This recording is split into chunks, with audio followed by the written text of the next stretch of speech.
Hello world, this is Jeffrey, JGB146 Blake for Hoopa Hideout, coming to you today with a look ahead at what the 2025 competitive season is going to look like. And what I'll tell you before we dig in is that it's looking to be harder to get your world's invite. So we're going to touch fairly quickly on what the changes are. I know it's been covered lots of places.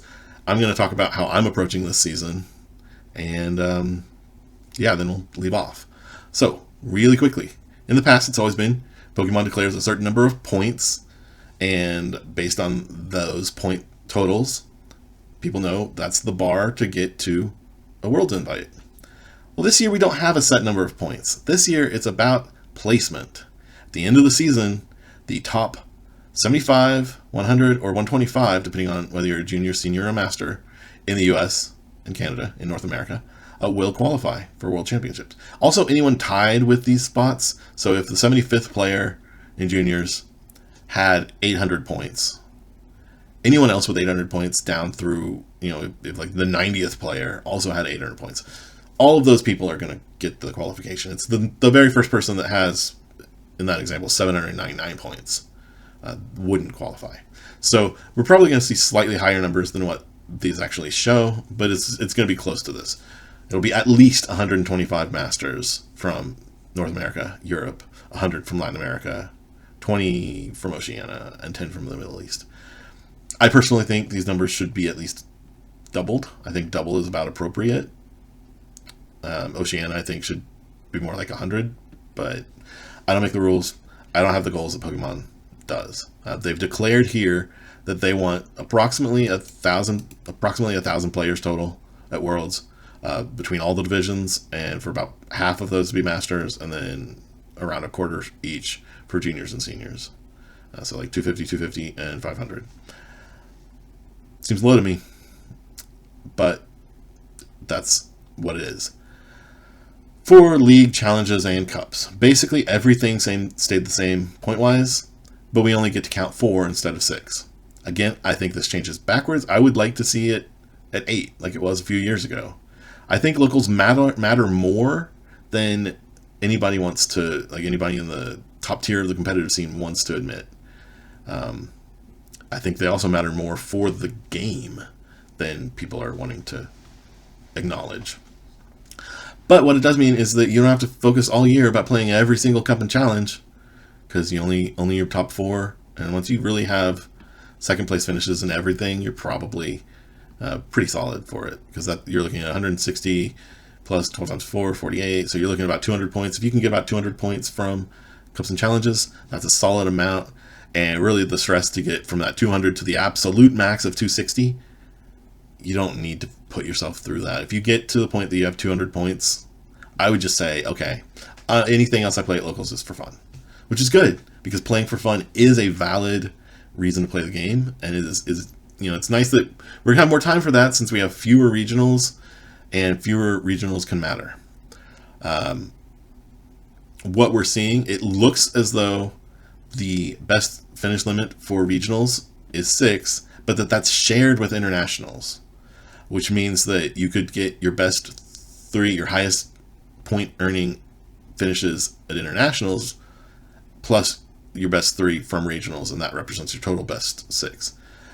We could be wrong at this interpretation.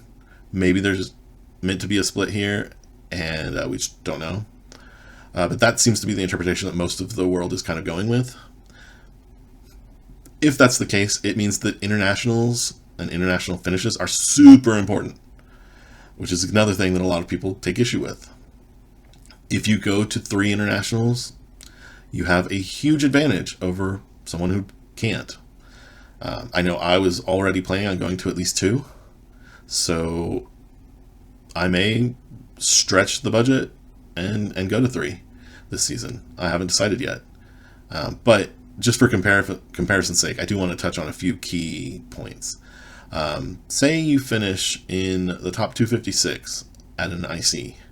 That's equivalent to finishing in the top in the top 32 at a regional. So it's kind of it's not a bad finish, but it's a moderately good finish at an IC versus a pretty strong finish at a regional. Bump it up one tier, top 128 is almost as good as finishing in the top 16, which is, to me, kind of crazy. I don't know, but I feel like even with people seeing internationals having more importance, I still feel like it's going to be harder to make top 16 at a regional than it is to make top 128 at an IC.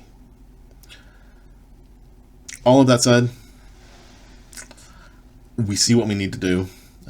There are various point totals that people have kicked around, but again, I would say for your locals, target getting around 200 points and don't stress about it, and then just do the best you can. Maybe reassess partway through the year. The realistic plan for myself: I'm going to Baltimore regionals. I'm going to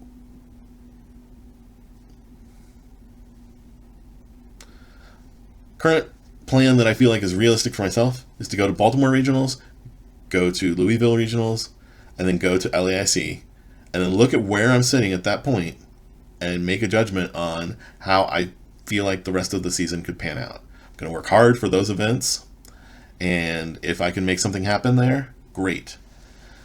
After that, I reassess. And I think that that's a decent plan for anyone who can afford to make that plan and make that kind of focus for the first few months of the season.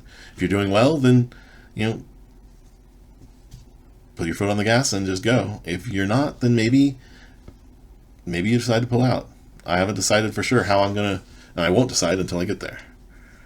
I guess on a complete side note, the one other thing that changed, all the payouts for events exactly the same as they were last year. So that's good because it was historically a high payout structure. I'd like to see it extend a little bit further, but that's me. I feel like rewarding more places is better. We are seeing some rewards to those lower placing spots though, because starting at the event size of 256, top 64 will start getting packs. And as we bump up to really big events, you see they're getting booster boxes, and all the way down to top 512 are getting packs now. So that's a decent change. I think anyone who does even remotely decent is going to get some packs at least, and that's good. That's positive. Again, the prize structure for money hasn't changed. I'd like to see a $500 payout here, and I'd like to see a $500 payout at top 128 for Masters. But who knows if, we probably won't see that this year. I'm not expecting any of this to change. Pokemon has changed things after enough of the community said, this is not acceptable. They have made changes in the past, but I wouldn't count on it. I would just proceed this season expecting to need to do well at the first few events and evaluating after that. Don't force yourself into the shoot.